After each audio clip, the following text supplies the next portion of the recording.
with Rico and Kayla is about to go live online. Catch All Out Monster hit music, All Out celebrity interviews, All Out showbiz and sports news, All Out fun, an exclusive on the Monster. Catch the stream on the Monster Facebook page at RX931, the Monster YouTube channel at RX931, and twitch.tv/Monster RX931. Your All Out hosts, Rico Robles and Kayla Rivera. Stand by and enjoy the program.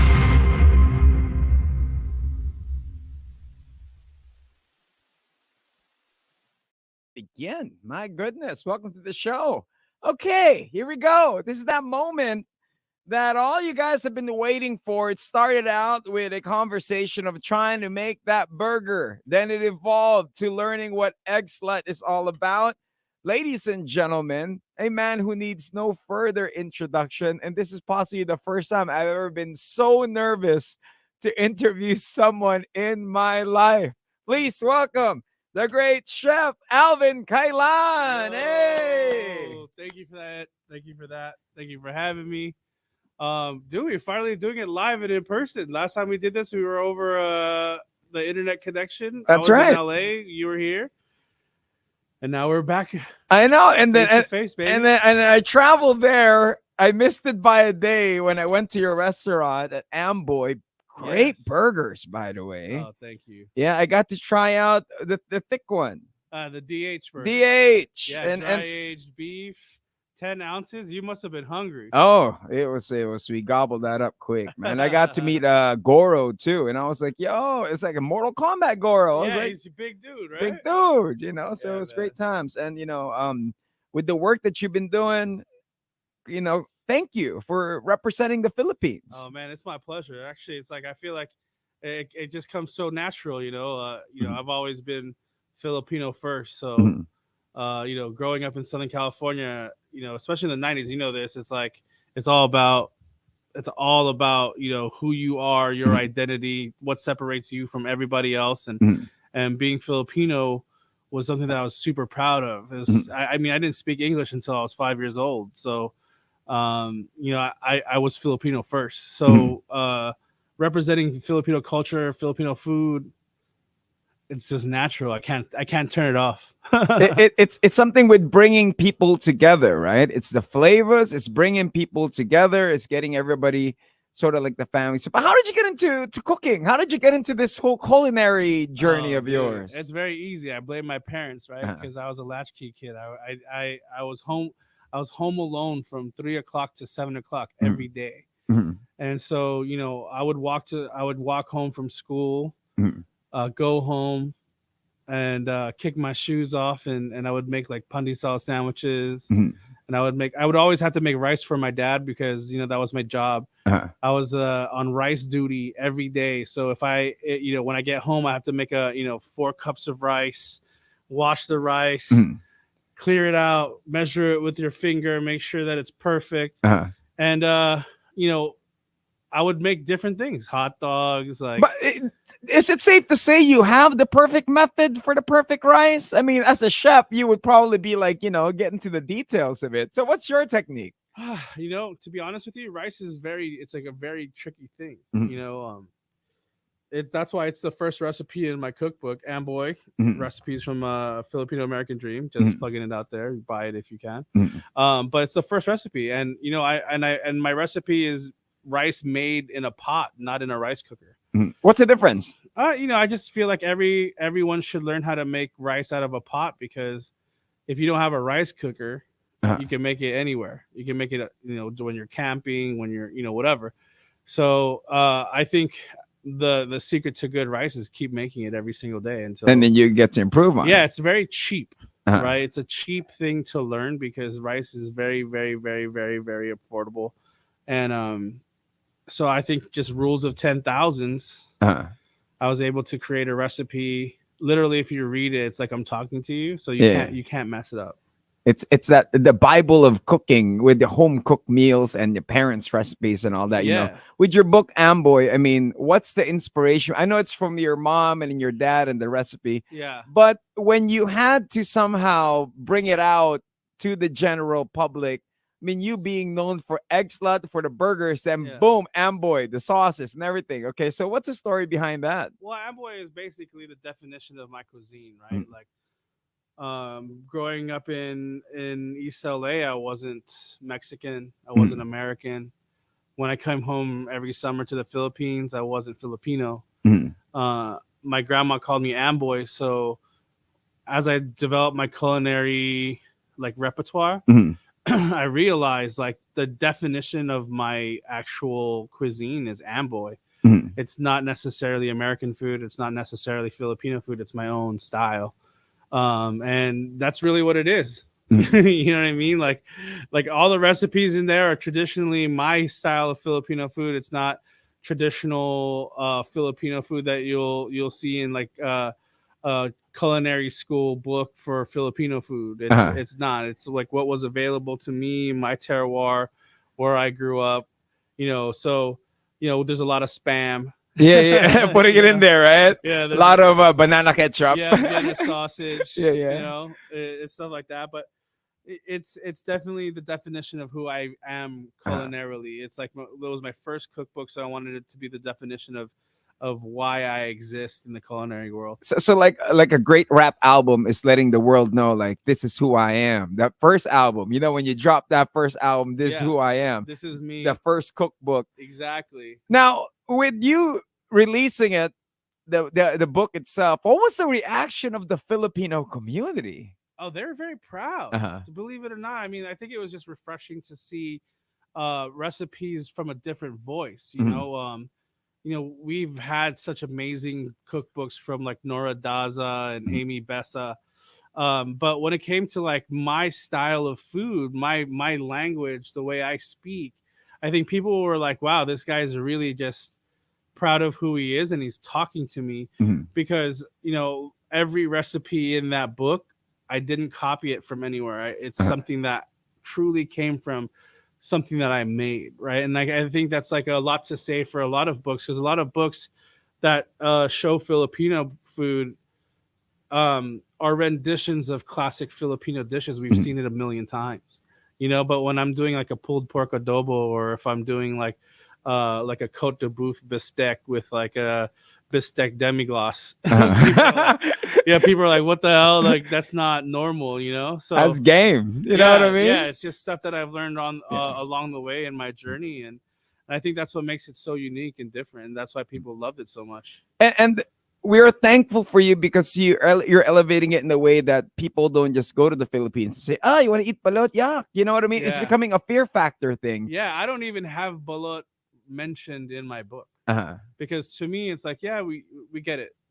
We have balot here. It's not something that we eat every day. It's something that, in fact, it's something that we almost dare each other to eat when we're drunk. True.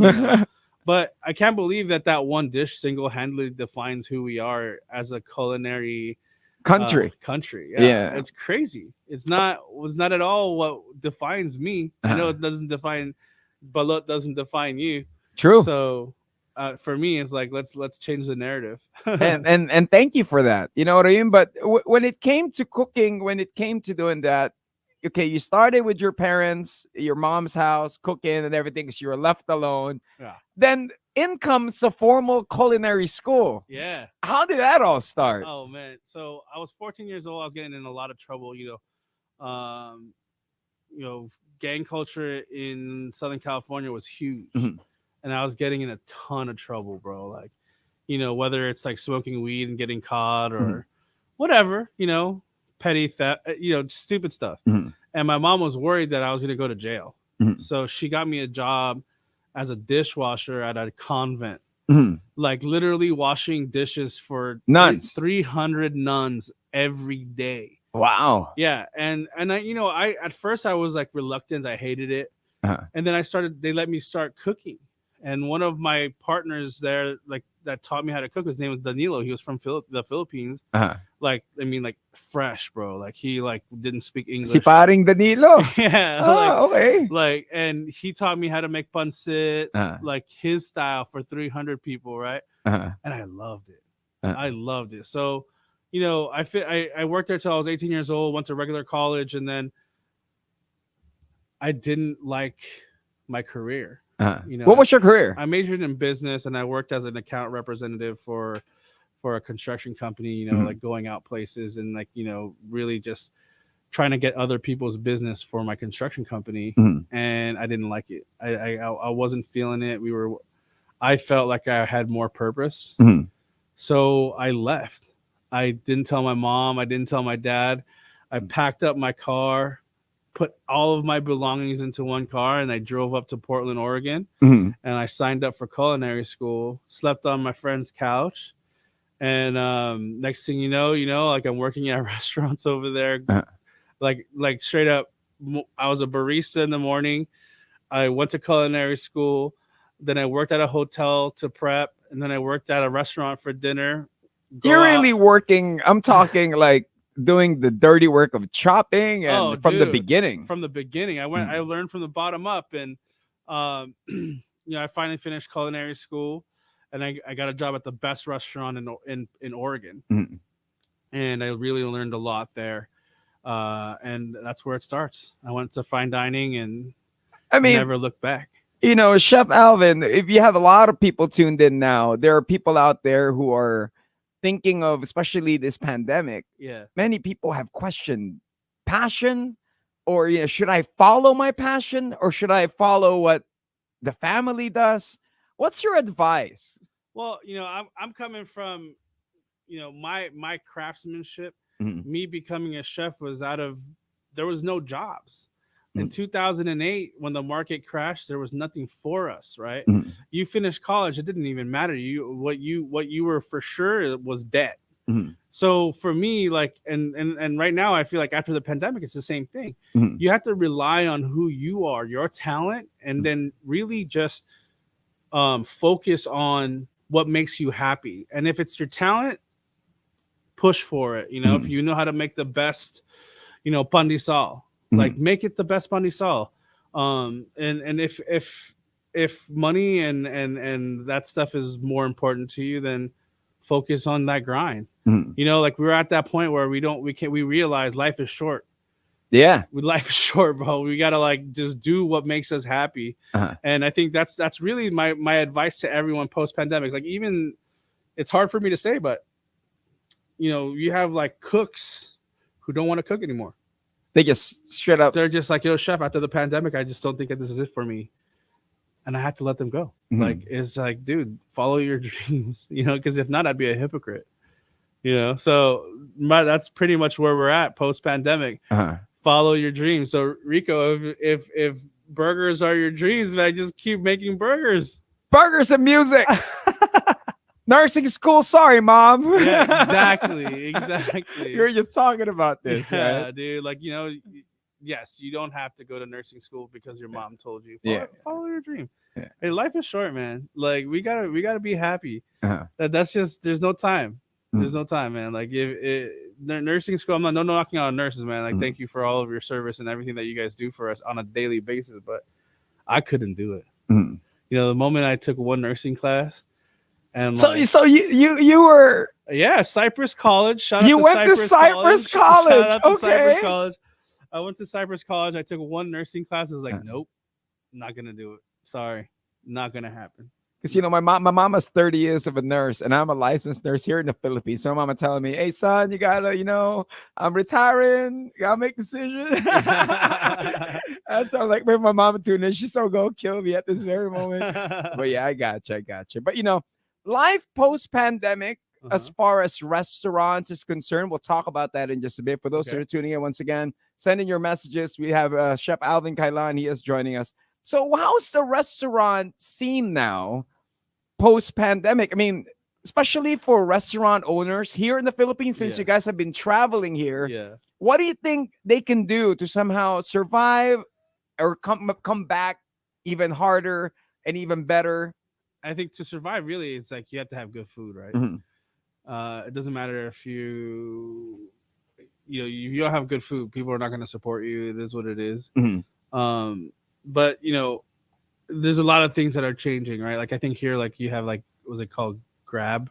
You got the delivery apps. Yeah, so that's going to be a huge part of our. They don't have that in the U.S. No, right? well, we have like Uber Eats and stuff like that. That's uh-huh. kind of like a DoorDash. That's kind of like the future of food in a sense where like we're a lot of we realize that we can't get stuck with rent if you're not going to be able to open your restaurant for 3 years. And you have cloud chicken kitchens. Kitchens, yeah. Yeah. Like, so, we're going to have to start, like rethinking, how we develop our restaurants and our kitchens. And, there's some people that are just strictly focusing on cloud kitchens. And that's the future. But like, as far as like,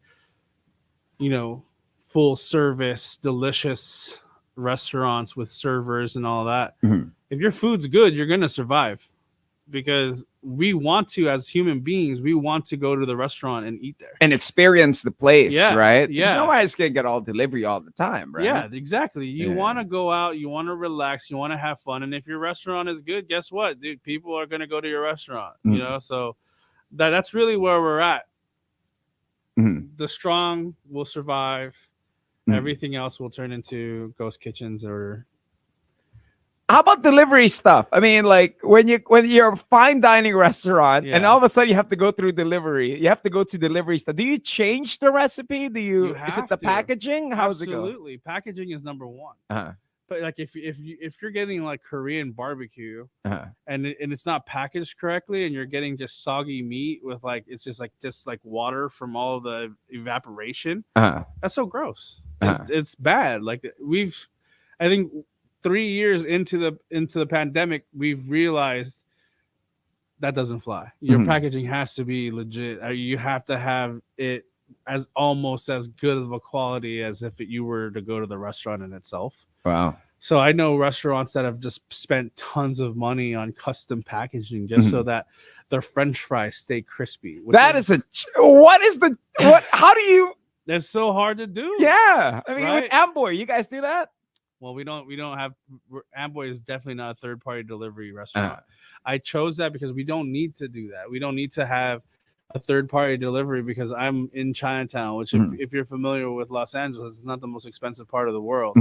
And you got a lot of parking. Yeah, and so we're sustainable to the sense where we don't have to rely on third-party delivery. But if my restaurant was like in the middle of Beverly Hills, best believe I'm figuring out how my French fries are gonna stay crispy. That is a challenge. It's very hard, Umami Burger, in a sense, it does that. That's what I spent the last year doing. Is we've created packaging to where there's enough holes into the box, but it doesn't look like a piece of Swiss cheese. It's still like it's purposely perforated so that when you do get your French fries, it's still pretty crispy. It's not bad. It's also just cooking it a little longer so that it stays crispy, because some people, they don't have the patience and they're just frying it and then they pull it out. What's the proper time to cook fries? People tuned in, take note. 375.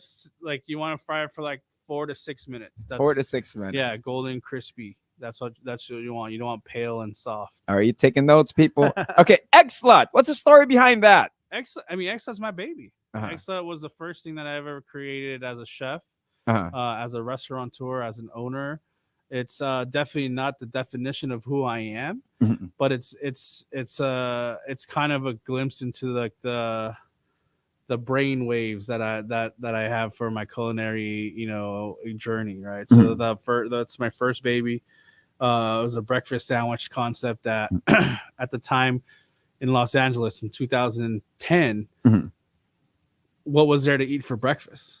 Starbucks, McDonald's, if not Denny's, IHOP. Yeah, you have to sit down and eat a huge breakfast. So when I decided to leave the kitchen, I was like, let's make a breakfast sandwich, because we grew up eating pan de sal sandwiches.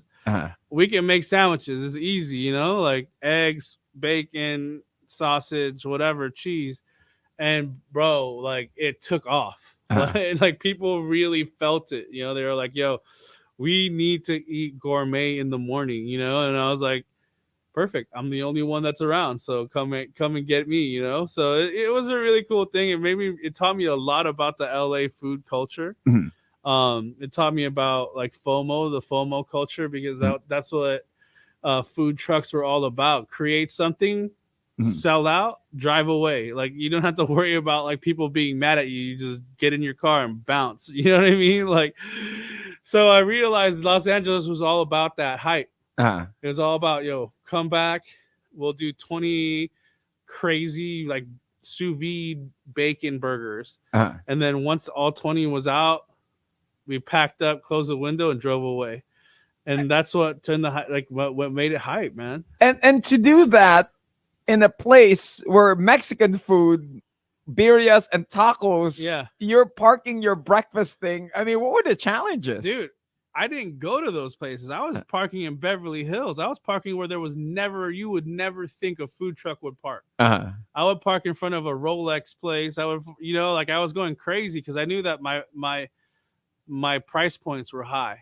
So I was like, not any regular person can buy this. Like, let's go where the money's at. And, I'm from East LA, so we know where the money's at. It's like the West Side. We went to the West Side a lot every morning. And then we ended up at the Arts District. And that's really where we became like a brand.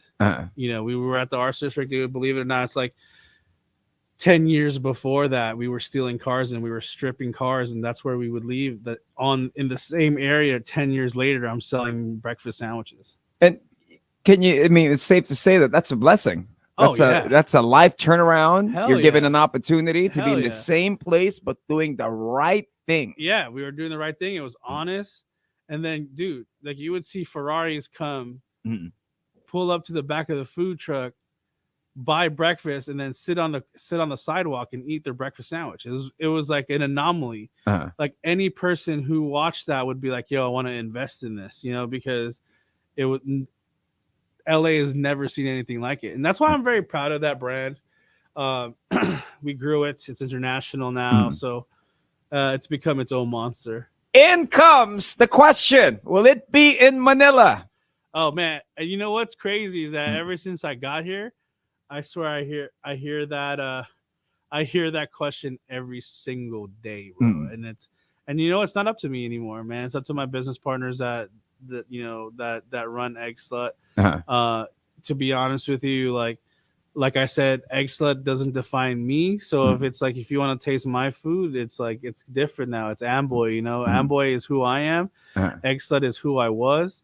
So I keep telling people, like, if you want Egg Slut here, you're asking the wrong guy. Like he's not just the guy who cooked it. Yeah, it's not my decision anymore, man. Like that, it's its own monster. And to be honest with you, man, like I think like the Asian market is going crazy right now. So I can't say it'll never be here. Now not with me being here, but I can't say. Chef Alvin, one question that everybody's asking, they're tuned in as well. I know I wish I had more time with you.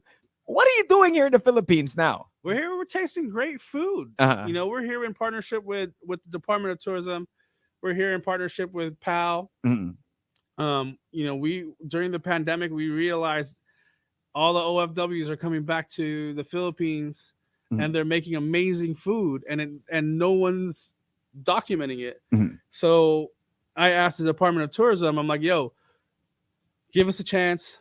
We're gonna go check out all the best chefs in the city in Metro Manila. We're gonna record. We're gonna film everything.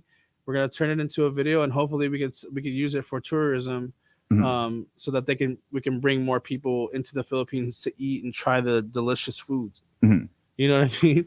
And where can we watch this documentation? My channels.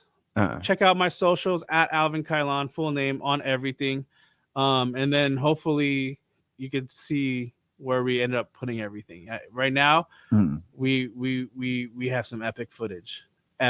So this could turn into like an entire documentary, man. Who knows? Who knows where this goes? And this is something exciting that we got to watch out for. Of course, you're here till the 21st. I'm here till the 21st. Come at me. Come see me. We're gonna be all over Metro Manila eating all the good food. Greet some people. I know you want to thank some people too. Yeah, man. Shout out to everybody. Shout out to you mainly, Rico, for having me. Shout out to Brian, my boy Brian, Nestor. They're in this journey with me. Shout out to Carol, Bangin' Bagels. Shout out to everyone at Hapag, Metro Uma, Helm. I had Metronome for lunch today. It was probably the most amazing meal of my life. We're on our way to Toyo tonight. Shout out to all the chefs here, and you know, the Illuminati that is food in Metro Manila. Shout out to everybody that's helped us out. Thank you. And message to all the upcoming chefs, those that are starting out, trying to figure out, you know, how do I make it? How do I make ends meet? How do I, you know, get to the big leagues? Don't quit. Honestly, food is cheap. So if food is what you want to do, just keep doing it. You know, like it's worth the investment. It's worth the time put in and out. It's worth that effort, because you'll never know, man. Once opportunity, you know, meets your preparation, it's successful. And it takes time. Trust the process. Honestly, that sounds cliche as hell, but put in the hours, put in the work. It took me 19 years to get to where I'm at. And right now I can fully say that I don't work. This isn't work for me anymore. And we know you for the burger. I got one more question, Brian. Brian's like, you gotta go. I got one more question. What is the elements of a perfect burger for you? Dude, meat, cheese, and bun, right? You have to have the perfect bread to match the right amount of meat, and then the cheese has to be the perfect slice. I'm a fan of both cold or melted cheese. Like I don't hate, but if your beef is too much for your bun, it doesn't taste good. If there's too much bread for your patty, it doesn't taste good. The ratio has to be right, and that is the secret. Keep tweaking until when you eat it, it's flawless. All right. I got no idea. It's my Michael Jordan, man. When it comes to burgers, Chef Alvin, thank you very much for giving us a chance for you to be here in this Monster booth. And thank you for taking time to join us. Well, I got a bag full of your burgers right now, so we're about to go. We're gonna eat it in traffic right now. Yeah, here we go, ladies and gentlemen. Once again, it's a Monster exclusive. We did promise you guys that he was gonna be here in the Monster booth, and thank you for keeping that promise. Of course, bro. You know what I mean? You're my boy, so I'm trying not to let you down, bro. Yeah, and you know what I mean? It's big things in store, of course, for Amboy, for Eggslut. Do follow him at his socials at ALVIN CAILAN. Don't forget, big things happening as well. Keep it locked in here in the Monster. Once again, my name is Rico. In behalf of Kayla Rivera, this has been another Monster exclusive. Thank you guys for tuning in. Monster exclusive interview. Monster exclusive interview. Only from Manila's hottest. Monster RX93.1.